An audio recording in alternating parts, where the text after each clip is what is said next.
SBI के share में आई है बड़ी गिरावट। आखिर बड़ी गिरावट के कारण क्या है? पिछले कुछ दिनों से पूरे बैंकिंग सेक्टर में और निफ्टी बैंक में पूरे 1.3% की गिरावट देखी गई, जिसका सीधा असर एसबीआई के शेयरों पे पड़ा है। इन सब के पीछे 3 ऐसे बड़े कारण हैं जिससे पूरा शेयर मार्केट परेशान है। सबसे बड़ी समस्या के बारे में बात करें तो कच्चे तेलों में बढ़ती कीमतों के कारण भारतीय बाजारों पर दबाव बना हुआ है। उसके बाद दोस्तों दूसरा सबसे बड़ा कारण है रुपए की कमजोरी। डॉलर के बजाय रुपये में आई भारी कमजोरी की वजह से विदेशी निवेशक जैसे एफआईआईज ने भारतीय बाजारों से थोड़ा हाथ खींचा है। उसके बाद दोस्तों बॉन्ड यील्ड में बढ़त, यानी कि सरकारी बॉन्ड यील्ड बढ़ने से बैंकिंग शेयरों के प्रॉफिट मार्जिन पर थोड़ा निगेटिव असर पड़ता है, जिसके कारण एसबीआई के शेयर में भी 1% से लेकर 3% की गिरावट दर्ज की गई है। उसके बाद दोस्तों सबसे इंपॉर्टेंट फंडामेंटल एनालिसिस की बात करें तो बाजार के उतार चढ़ाव के बीच एसबीआई के फंडामेंटल बेहद मजबूत नजर आ रहे हैं। फाइनेंशियल ईयर 2026 के आंकड़े बैंक के शानदार परफॉर्मेंस को दर्शाते हैं। उसके बाद दोस्तों बात करें एसबीआई की एसेट क्वालिटी की तो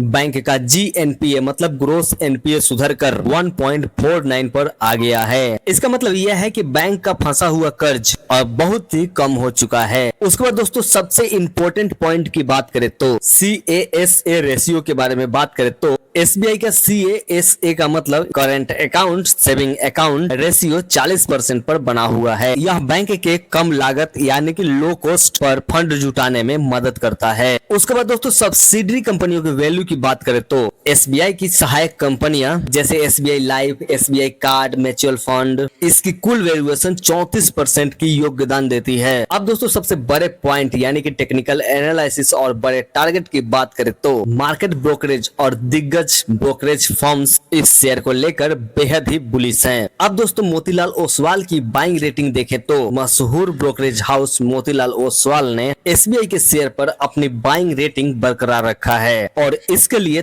1300 रुपए का बड़ा टारगेट दिया है। उसके बाद दोस्तों ब्रोकरेज हाउसेस के बारे में बात करें तो आईसीआईसीआई सिक्योरिटीज और जेएम फाइनेंशियल का मानना है कि आने वाले समय में एसबीआई में भारी ग्रोथ देखने को मिल सकता है। अब दोस्तों इसके मेन पॉइंट की बात करें तो बाजार में क्रेडिट की डिमांड यानी कि लोन की डिमांड काफी ज्यादा मजबूत है। एसबीआई के नए चेयरमैन CS सेठी के नेतृत्व में बैंक एक बड़े डिजिटल ट्रांसफॉर्मेशन से गुजर रहा है, जैसा कि एसबीआई बैंक डिजिटल फर्स्ट और कस्टमर फर्स्ट की रणनीति पर काम कर रहा है। उसके बाद दोस्तों इस समय के सबसे बड़े पॉइंट के बारे में बात करें तो एसबीआई बैंक ने एआई जैसे आर्टिफिशियल इंटेलिजेंस के आधारित प्रोसेस के री इंजीनियरिंग के लिए प्रोजेक्ट सरल शुरू किया है। इससे लोन पास होने और बैंक की अन्य स्पीड भी बढ़ जाएगी। अब दोस्तों एसबीआई के ओमनी चैनल इंटीग्रेशन के बारे में बात करें तो बैंक अपने ऑनलाइन और ऑफलाइन प्लेटफॉर्म्स को आपस में जोड़ रहा है ताकि ग्राहकों को एक जैसा और आसान अनुभव मिले। उसके बाद दोस्तों एसबीआई के सबसे इंपॉर्टेंट खबर के बारे में बात करें तो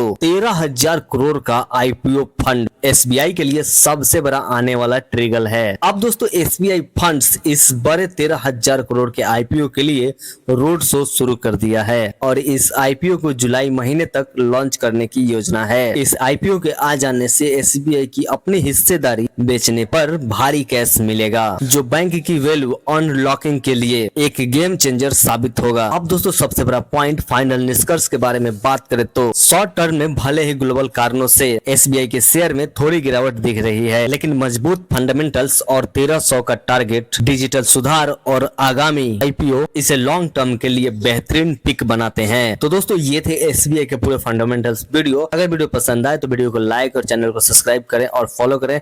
मिलते हैं नेक्स्ट वीडियो में, तब तक के लिए जय हिंद, वंदे मातरम।